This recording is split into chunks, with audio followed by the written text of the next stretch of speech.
Welcome to our new club in the quest, where we've joined a side that have given us an £8.5 million transfer budget. They've doubled our wage, they're top of the league, and tonight we play our first game in charge in European competition. Now, our new destination might surprise you. It certainly surprised me. It was not a country that was even on my radar, but a lack of options from leagues that I was really targeting to move to meant that I decided to jump in at this club instead, and we have, of course, joined the ever so slightly Riga FC, who are currently top of their league because they play a summer season. So 17 games of their campaign have already elapsed, and they are 1 point clear of RFS, their Riga neighbours and rivals. Since loading this save, Riga have not won a trophy. They've been defeated in 2 cup finals and been runners-up in 2 league campaigns in a row. Their rivals RFS have been very dominant over the last couple of years, and their manager has left them to take up a job in his native Croatia. So who else do you call in when you want somebody to try and see a league campaign over the line? Well, everybody else must have been busy because they've called me instead. But tonight we will not be in league action at all, because we're also kicking off our campaign in the Europa Conference League, a competition that we've participated in with Haverfordwest for the last 2 seasons, and we're going to be taking on Maltese opposition with our new Latvian charges today. You can see by the form, they've been playing very, very well. Lots of clean sheets. I've decided to bounce into the club and try and replicate the tactic that I think their previous coach was using, in the hope that their players will be accustomed to it. We'll start with the tactic first, and you can give me your thoughts on what I'm doing. So Riga seem to have been playing very well using a 3-4-3 formation, not something that I have any experience with whatsoever. In fact, I am notoriously poor at trying to make a back 3 formation work. But my mindset is, if it's been working for them and their players are comfortable using it, and they've assembled a squad of players that are cut out for those particular positions on the field, why not try and continue it at least until the end of the season? If it doesn't work and we plummet down the league, I can always go back to the drawing board and think of my own system. But why not let the players play in the formation that's got them to the top of the table? So I've tried as best I can to put together a system that I think would have been similar to what they're playing. Certainly it's the same shape. Obviously the roles might differ somewhat, but we've got some good players at this club, and we're going to introduce you to them now, starting in goal, where current national squad member Rihard Matrovic is going to be between the sticks, and at 6'7", he is going to be a domineering presence. He's also the club's vice captain, and at 27 years old, I don't think I'd be too disappointed if he was our keeper for the next couple of seasons whilst we're in Riga. Speaking of national team players, our captain and centre-half Antonin Chernomordic is also in the international setup. 40 caps for him, maybe lacking a little in pace, but has got a lot of experience, is good in the air, and hopefully will organise our back line. Over on the other side, we have Mate Hradecki, who is Finnish and is also the younger brother of Bayer Leverkusen keeper Lukas Hradecki. He's got a couple of caps for the Finnish national team. Again, he's not the quickest centre-half, so we are going to struggle for pace in our back line until we can start spending some of that £8.5 million transfer budget that the board have inexplicably given us.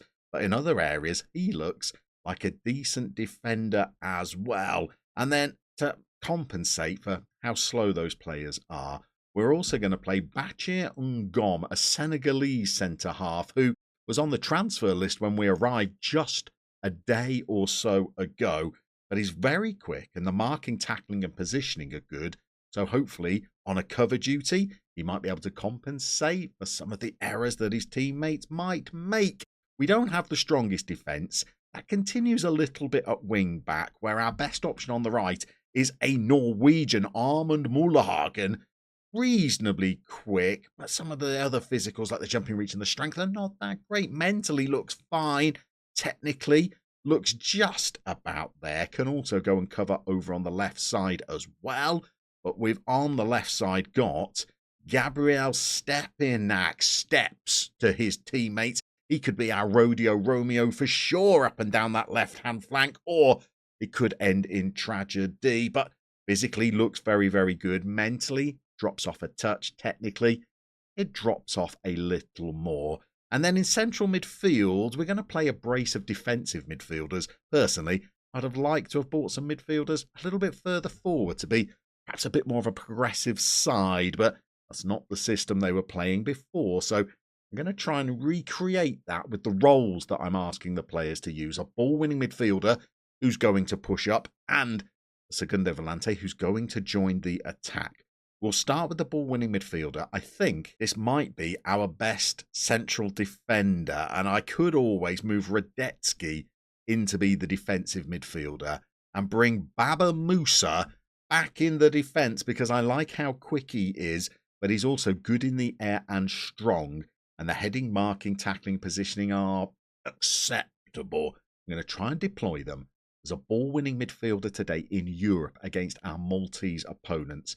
And alongside him, we have a Croatian who is playing on an amateur contract, so he's basically just doing volunteer work. He has deliciously outrageous hair.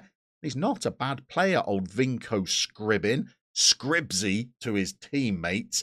Very determined. The fitness and stamina are good for a midfielder.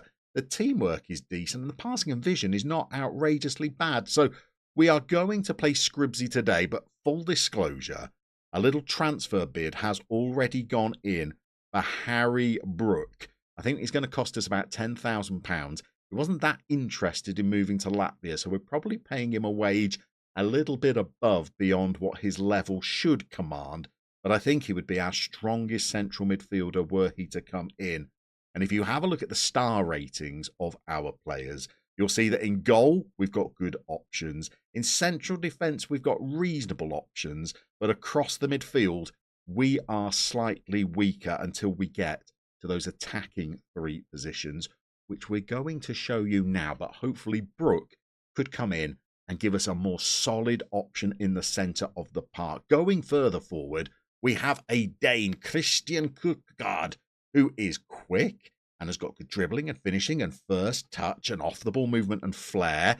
Probably could do a decent job in one of the wide positions or even as a striker. But in the system that Riga are used to playing, they're going to be an attacking midfielder for us today. And then I think, and the coaches probably agree, that our two best options are both strikers. One of them is incredibly exciting but tinged with disappointment because before I even joined the club, a bid has come in for them to whisk them away at the end of their contract in just 3 or 4 months' time. So they look like they're going to be moving to Czech football. We've tried to offer them a contract, but they're not interested in negotiating. But what a 3 or 4 months it could be with Luis Ibarico, the Peruvian striker, leading the line for us. Quick, good stamina, dribbling, finishing, fast touch, concentration, composure. This player has got the works. They could play a deeper relying forward role with that passing and vision. We're going to ask them to be an advanced forward for us tonight. They've not blown us away in terms of their performance in the league, although last season they seemed to perform an awful lot better. Again, if we were playing a different system, they might be more suited to a wide role, but they certainly look like a good accompaniment up front to who might be just as good a player and one who does have a contract to play for next season as well. This is Malay Diane, another Senegalese player, quicker, better dribbler, better finisher, although perhaps not as rounded, but as a marksman, they've got 8 goals in 16 league games for Riga this season, and that is going to be the first 11 that we are going to take into action against our Maltese opponents tonight. But before we get to that, let's show you some of the other aspects of the club. Let me show you what we've got to work with financially. It looks incredibly good. We've got £15 million in the bank. We're a fully professional outfit. We've got £8.5 million in the transfer budget, but I've already moved a small portion of that over to the wage budget. just so that I could dance the dance with Harry Brook. In terms of facilities, the club looks pretty well stocked as well, although with 15 million in the bank, one of my priorities, once my feet are under the table, is to try and improve these further. We've got average training facilities and youth facilities, average youth recruitment as well, and the junior coaching is adequate. We are producing, it would seem, some reasonably decent talents already. This is 18-year-old Nils Tarasovs, not a centre-half, I don't think, at 5'10" and jumping reach of 7, although if I carry on playing a back three, potentially that central defender that we have on a cover duty with pace and acceleration of 13, Nils might be able to cover that role. I don't think they're a full-back either, really, with their crossing. Maybe as a defensive midfielder, ball-winning midfielder even. They might be a decent prospect for the future. The other player that I've called up from the youth team is Sergei Dubadelovs, who is fairly professional in their personality and has got passing of 14. Good leadership, decision-making, determination, naturally fit. We've got to pump up some of those other physicals, but at just 17 years old, I think there could be a deputy attacking midfielder in there somewhere. So they look like they produce a youngster or two, but we could improve those facilities further and try and turn this club into one that produces Latvian internationals of the future.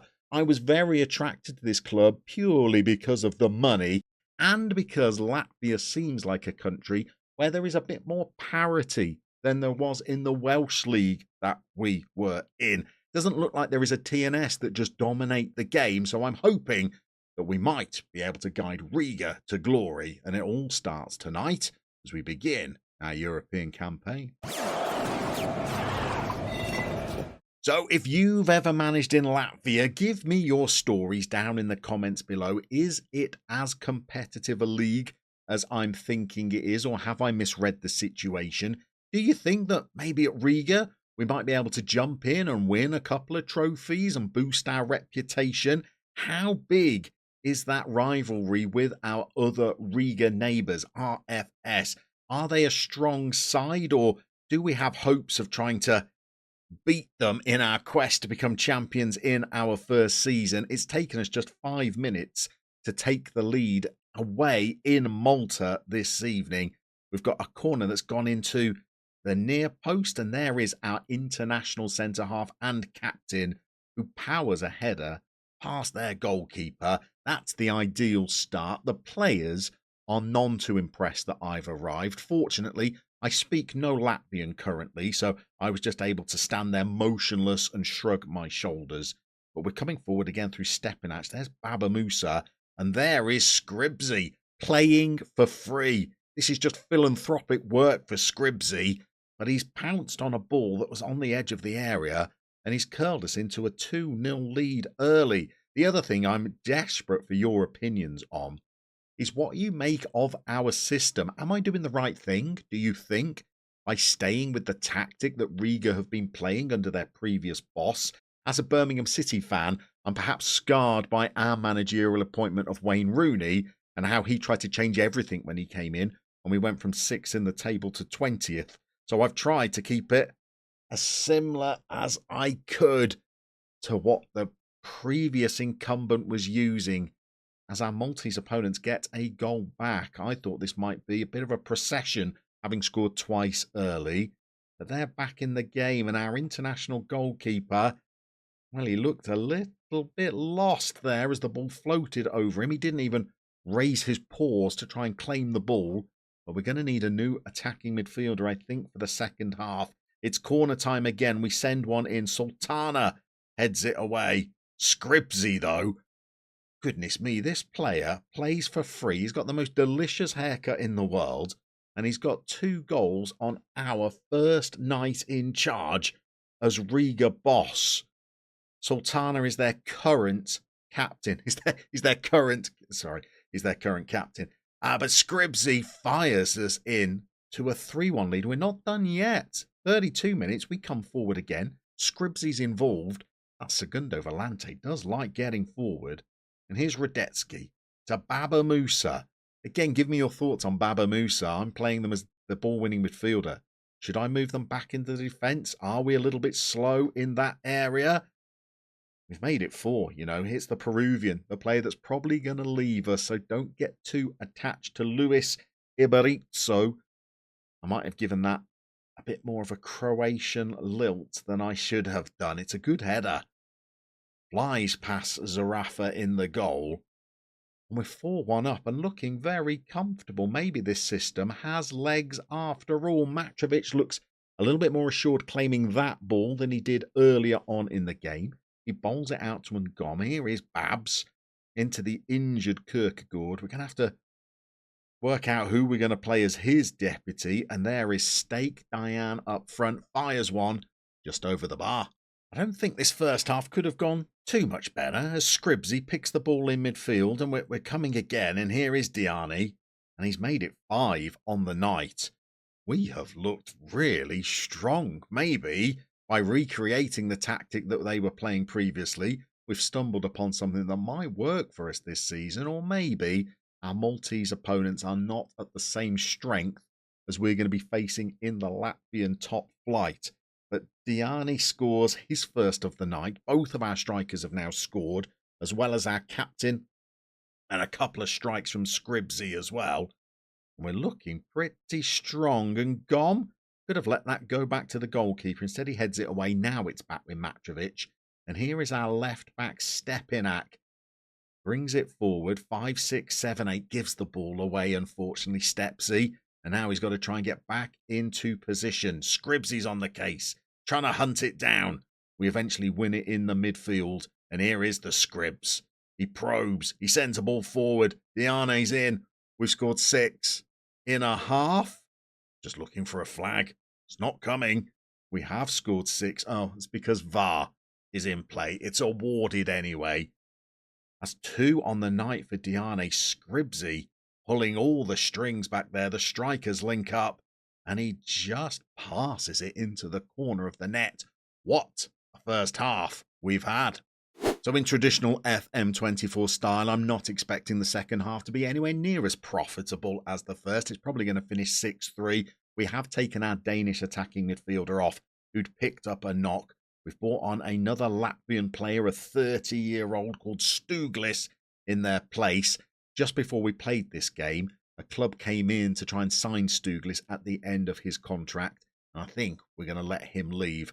So this might be the only time you ever see them in action, I think, as our Maltese opponents come forward again. They have added their second of the night. There might be a VAR review, perhaps. No, it's been allowed straight away.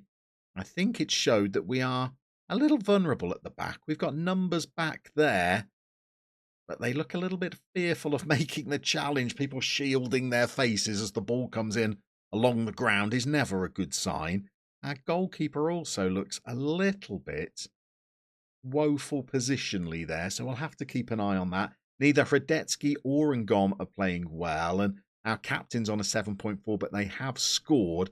And maybe our defence is another area where we might need to look at strengthening.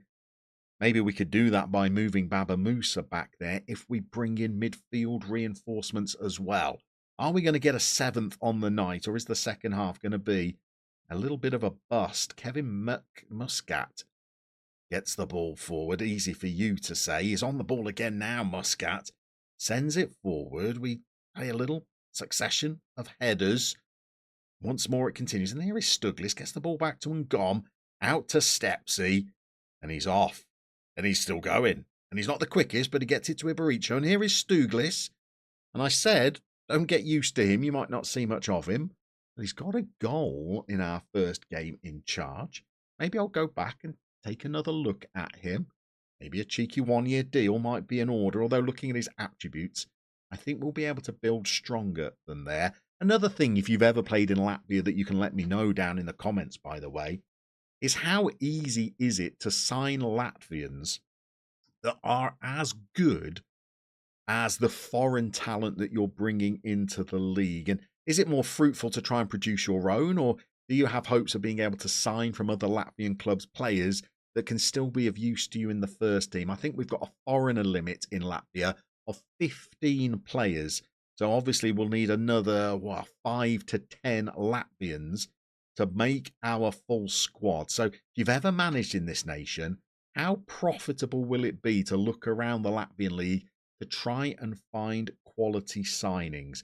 Obviously, there might be Latvian internationals that we might be able to bring home from abroad, although that could be a costly way of trying to do things.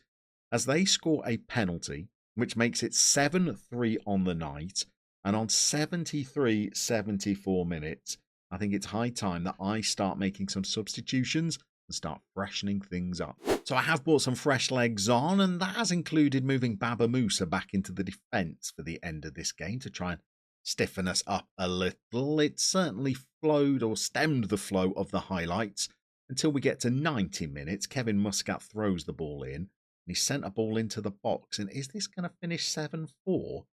Well, it almost did as they strike the bar. Maybe the second leg is not going to be quite as straightforward as I thought, especially if they do grab another one before the end. We've scored 7, but have looked a little bit porous at the back as they try and bring the ball forward once more. Charlene Spiteri is playing for them in midfield. Anybody can get a game out there in Malta. And by the way, you said that if we move to a foreign nation, we might struggle to get celebrities into the match day commentaries. Don't you think that for 1 second? There's always 90 celebrities that we can squeeze into any occasion. Their goal kick has gone straight to Muller-Hagen, and actually he's got space ahead of him. Stuglis has a strike. He has rattled that one in off the bar. It's 8 on the night, a 5-goal lead going into the second leg. It's probably the goal of the game, I think. As Muller-Hagen, I thought he'd let the chance pass by not galloping into that space. But that is an absolute rocket of an effort that just kisses the underside of the bar as it bounces down over the line and caresses its way into the net. That is a performance to be proud of. 8-3 away in Europe. So we now have to go and navigate the last few days of the transfer window, bolster our squad as well as getting our domestic time in charge of Riga FC underway. Pack the comments for me with all of your ideas about the tactic, about where we should be scouting, about your thoughts on our move to Latvia and your own stories of managing in this nation if you have any. And we will see you towards the midpoint of these fixtures that we have remaining to see whether we are still top of the table at our time in charge of Riga FC in the quest.